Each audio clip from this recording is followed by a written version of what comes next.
चीन की सीमा पर अब गूंजेगी 40 नए लड़ाकू विमानों की दहाड़। भारत ने तैयार किया ऐसा प्लान कि बीजिंग के रडार भी खा जाएंगे धोखा। हर साल एक नई वायुसेना खड़ी करने की तैयारी 2028 से शुरू होगा, वो महाअभियान जो बदल देगा एशिया का शक्ति संतुलन।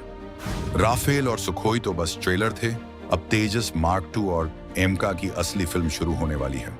दुश्मन की रूह कांपेगी। जब पूरी दुनिया यह सोच रही थी कि भारत अपनी गिरती हुई फाइटर स्क्वाड्रन संख्या से परेशान है, जब विदेशी ताकतें और पड़ोसी मुल्क यह मान बैठे थे कि भारत को हमेशा उनके दरवाजे पर हथियार खरीदने के लिए लाइन में लगना पड़ेगा, ठीक उसी वक्त नई दिल्ली के रायसीना हिल्स में एक ऐसी रणनीति बुनी जा रही थी जिसकी भनक न तो अमेरिका की CIA को लगी और न ही पड़ोसी मुल्क की ISI को। यह प्लान सिर्फ फाइटर जेट्स खरीदने का नहीं है, यह प्लान है भारत को दुनिया का अगला एरोस्पेस सुपर पावर बनाने का। अब तक हम साल में मुश्किल से 8 या 10 जहाज बनाते थे और वो भी सरकारी लेट लतीफी का शिकार हो जाते थे। लेकिन अब जो आंकड़ा और रोड मैप सामने आया है, उसने दुनिया भर के डिफेंस एक्सपर्ट्स के होश उड़ा दिए हैं। हर साल 40 फाइटर जेट्स, जी हां 40। इसका मतलब समझते हैं आप? इसका मतलब है कि हर साल भारतीय वायुसेना को 2 से 2.5 नई स्क्वाड्रन मिलेंगी। यह रफ्तार इतनी तेज है कि यह चीन की मास प्रोडक्शन क्षमता को भी कड़ी टक्कर दे सकती है। लेकिन यह चमत्कार होगा कैसे? 2028 से 2035 के बीच ऐसा क्या होने वाला है जो भारतीय वायुसेना की तकदीर और तस्वीर दोनों बदल देगा? और इस महायज्ञ में टाटा, महिंद्रा जैसी प्राइवेट कंपनियों की क्या भूमिका होगी? हम आपको बताएंगे इस धमाकेदार खबर की पूरी कहानी, तो बने रहिएगा वीडियो पर। और इस संबंध में आपके जो भी विचार हो कमेंट में लिखकर जरूर बताइएगा। प्राइवेट कंपनियों को मिला देश की सुरक्षा का जिम्मा। अब सरकारी फाइलों में नहीं अटकेंगे फाइटर जेट्स, रफ्तार होगी दोगुनी। 2035 तक 450 नए लड़ाकू विमानों का बेड़ा भारतीय वायुसेना बनने जा रही है, दुनिया की चौथी सबसे बड़ी और सबसे घातक ताकत। तो चलिए इस सस्पेंस से पर्दा उठाते हैं और आपको बताते हैं कि आखिर यह गेम चेंजर प्लान है क्या। हाल ही में भारतीय वायुसेना प्रमुख air chief marshal AP Singh ने एक बेहद अहम डिफेंस कॉन्क्लेव में साफ शब्दों में कहा कि हमें अपनी पुरानी होती फ्लीट को बदलने और दुश्मनों का मुकाबला करने के लिए हर साल 35 से 40 फाइटर जेट्स का उत्पादन करना ही होगा। यह सिर्फ एक बयान नहीं, बल्कि एक मिशन मोड ऐलान है। अब तक भारत की रणनीति रक्षात्मक थी, हम अपनी जरूरतों को पूरा करने के लिए संघर्ष कर रहे थे। लेकिन 2028 से यह रणनीति पूरी तरह आक्रामक होने वाली है। 2028 से 2035 का समय भारतीय रक्षा इतिहास में स्वर्ण युग के रूप में लिखा जाएगा। इस दौरान भारत युद्ध स्तर पर फाइटर जेट्स का निर्माण करेगा और इसमें सबसे बड़ा रोल प्ले करेगा हमारा अपना तेजस मार्क 2 और भविष्य का अदृश्य योद्धा एमका, एडवांस्ड मीडियम कॉम्बैट एयरक्राफ्ट। अब आप सोच रहे होंगे कि अचानक इतनी क्षमता कहां से आएगी? यह कोई जादू तो है नहीं। तो सुनिए, इसके पीछे एक ठोस गणित है। हिंदुस्तान एरोनॉटिक्स लिमिटेड ने नासिक में अपनी नई प्रोडक्शन लाइन शुरू कर दी है। ये वही जगह है जहां पहले रूस के सुखोई 30 विमान असेंबल होते थे। अब उस पूरी फैसिलिटी को भारतीय विमानों के लिए अपग्रेड कर दिया गया है। इसके अलावा बेंगलुरु में तेजस की तीसरी लाइन भी तैयार है। HAL ने वादा किया है कि वो अगले साल से हर साल 24 तेजस मार्क 1A बनाने लगेगा। लेकिन असली खेल तो 24 के बाद शुरू होता है। 40 के जादुई आंकड़े को छूने के लिए हमें और 16 विमान चाहिए और यहीं पर एंट्री होती है भारत के प्राइवेट सेक्टर की। सरकार ने एक हाई लेवल पैनल की सिफारिशों को मान लिया है, जिसमें कहा गया है कि फाइटर जेट्स के उत्पादन में प्राइवेट कंपनियों को शामिल करना अब विकल्प नहीं, बल्कि मजबूरी है। टाटा, महिंद्रा, कल्याणी ग्रुप जैसी दिग्गज भारतीय कंपनियां, जिन्होंने दुनिया में अपनी इंजीनियरिंग का लोहा मनवाया है, अब फाइटर जेट्स के निर्माण में भागीदार बनेंगी। यह मॉडल ठीक अमेरिका जैसा है, जहां लॉकहीड मार्टिन और बोइंग जैसी प्राइवेट कंपनियां देश के लिए जहाज बनाती हैं।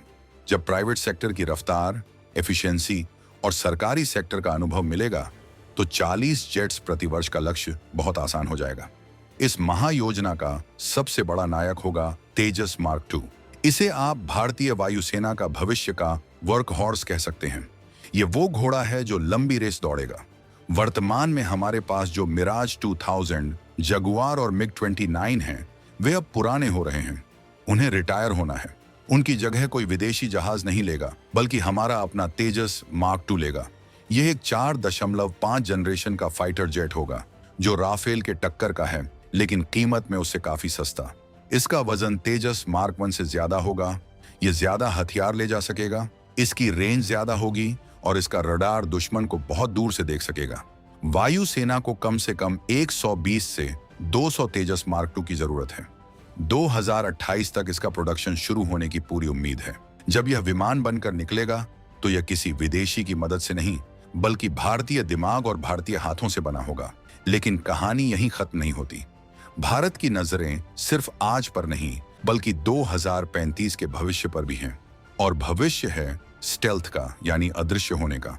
2028 से 2035 के रोड मैप का सबसे चमकदार सितारा है एम का। यह भारत का 5.5 जनरेशन का फाइटर जेट है। DRDO और एरोनॉटिकल डेवलपमेंट एजेंसी दिन रात इस पर काम कर रहे हैं। इसकी खासियत यह है कि रडार की किरणें इससे टकराकर वापस नहीं आती, बल्कि सोख ली जाती हैं या इधर उधर बिखर जाती हैं। यानी दुश्मन का रडार स्क्रीन खाली रहेगा, लेकिन आसमान से मौत बरसेगी। चीन अपने J-20 फाइटर जेट पर बहुत इतराता है, लेकिन एमका उसका गुरूर तोड़ने आ रहा है। रिपोर्टों के मुताबिक एमका का रोल आउट 2028 के अंत में हो सकता है और 2035 तक इसका मास प्रोडक्शन शुरू हो जाएगा। यह भारत को दुनिया के उन 3 से 4 गिने चुने देशों के क्लब में शामिल कर देगा जिनके पास अपनी स्टील्थ टेक्नोलॉजी है। इस पूरे प्लान में एक और क्रांतिकारी बदलाव है, इंजन टेक्नोलॉजी। कोई भी जहाज बिना दिल इंजन के नहीं उड़ सकता। अब तक हम इंजनों के लिए पूरी तरह दूसरों पर निर्भर थे, लेकिन इस रोड मैप में इंजनों का स्वदेशीकरण भी शामिल है। अमेरिका की GE के साथ F414 इंजन का सौदा हो, या फिर फ्रांस की सफरान के साथ मिलकर एमका के लिए नया इंजन बनाने का प्रोजेक्ट, भारत अब सिर्फ इंजन खरीद नहीं रहा, बल्कि टेक्नोलॉजी ट्रांसफर ले रहा है। यानी हम इंजन बनाना सीख रहे हैं। 2035 तक भारत का लक्ष्य है कि हम अपने फाइटर जेट्स के इंजन खुद बनाएं। इसके लिए 65,000 करोड़ रुपए से ज्यादा का निवेश किया जा रहा है। जब हमारे जहाजों में हमारा अपना इंजन होगा तो कोई भी देश हम पर प्रतिबंध लगाकर हमारी वायुसेना को जमीन पर नहीं बैठा सकेगा। यह असली आत्मनिर्भरता है। अब जरा दुश्मन की हालत पर गौर करते हैं। चीन और पाकिस्तान दोनों इस बात को जानते हैं कि अगर भारत ने हर साल 40 फाइटर जेट्स बनाना शुरू कर दिया तो अगले 10 से 15 सालों में भारतीय वायुसेना की ताकत दोगुनी हो जाएगी। चीन के पास संख्या बल है, लेकिन उसकी टेक्नोलॉजी अक्सर सवालों के घेरे में रहती है। उसके इंजन फेल होते हैं, उसके रडार भरोसेमंद नहीं हैं। दूसरी तरफ भारत जो बना रहा है वो वेस्टर्न स्टैंडर्ड का है। हमारे तेजस में दुनिया के बेहतरीन रडार, बेहतरीन मिसाइलें और बेहतरीन एवियोनिक्स लगे हैं। और पाकिस्तान, वो तो चीन के दिए हुए J-10 और भविष्य के J-31 के भरोसे बैठा है। भारत का स्वदेशी प्लान पाकिस्तान की नींद उड़ाने के लिए काफी है, क्योंकि युद्ध के समय भारत अपनी फैक्ट्रियों में 24 घंटे काम करके नए जहाज बना सकेगा, जबकि पाकिस्तान को चीन से स्पेयर पार्ट्स की भीख मांगनी पड़ेगी। प्राइवेट सेक्टर की एंट्री इस कहानी का सबसे दिलचस्प मोड़ है। अब तक डिफेंस सेक्टर में सिर्फ सरकारी कंपनियों का बोलबाला था, लेकिन सरकारी कंपनियों की अपनी सीमाएं होती हैं, फाइलें अटकती हैं, फैसले देर से होते हैं। लेकिन प्राइवेट सेक्टर में टाइम इज मनी होता है। टाटा ग्रुप ने वडोदरा में C925 ट्रांसपोर्ट विमान की फैक्ट्री लगाकर साबित कर दिया है कि वो तय समय से पहले डिलीवरी दे सकते हैं। अब यही रफ्तार फाइटर जेट्स में आएगी। सोचिए, एक तरफ नासिक और बेंगलुरु में HAL की फैक्ट्रियां दिन रात काम कर रही हैं, और दूसरी तरफ किसी और शहर में टाटा या महिंद्रा की फैक्ट्री से चमचमाते हुए फाइटर जेट्स निकल रहे हैं। यह कंपटीशन और कोलैबोरेशन का दौर है। प्राइवेट कंपनियों के आने से न सिर्फ प्रोडक्शन बढ़ेगा, बल्कि क्वालिटी भी सुधरेगी और लागत भी कम होगी। वायुसेना प्रमुख का यह कहना कि प्राइवेट सेक्टर के आने से हम 12 से 18 अतिरिक्त विमान हर साल बना सकते हैं, एक बहुत बड़ा संकेत है। 2028 से 2035 के बीच भारत न सिर्फ अपनी वायुसेना की कमी को पूरा करेगा, बल्कि एक निर्यातक भी बनेगा। जी हाँ, आप सही सुन रहे हैं। जब हमारी प्रोडक्शन लाइन सेट हो जाएगी और हम हर साल 40 जहाज बनाने लगेंगे, तो हम अपनी जरूरतों को पूरा करने के बाद इन जहाजों को मित्र देशों को बेच भी सकेंगे। फिलीपींस, अर्जेंटीना, मिस्र, नाइजीरिया जैसे कई देश हैं जो तेजस में गहरी रुचि दिखा चुके हैं। फाइटर जेट्स का बाजार अरबों डॉलर का है। अब तक अमेरिका, रूस और फ्रांस इसमें राज करते थे, लेकिन अब भारत भी अपनी हिस्सेदारी मांगेगा। ये न सिर्फ हमारी अर्थव्यवस्था को मजबूत करेगा, बल्कि दुनिया में भारत का कूटनीतिक रुतबा भी बढ़ाएगा।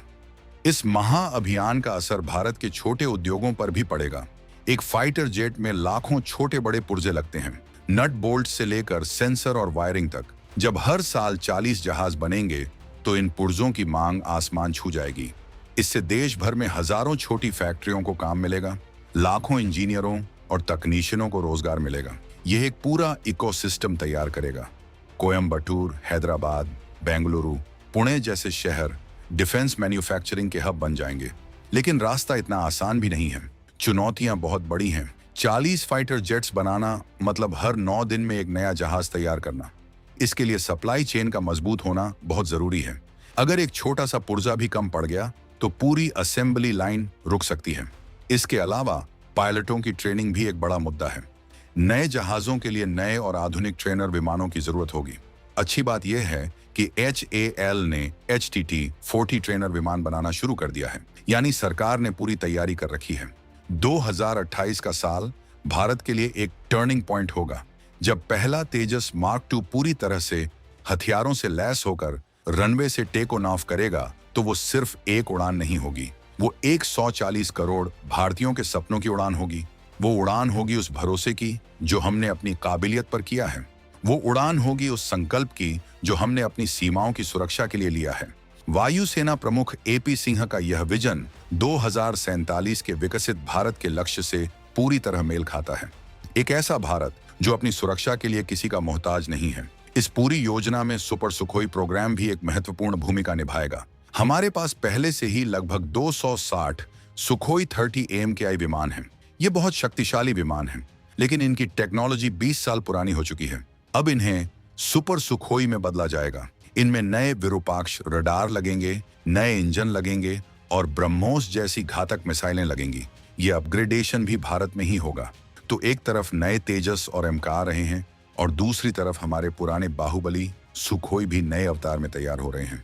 यह डबल इंजन की ताकत दुश्मन को किसी भी मोर्चे पर टिकने नहीं देगी।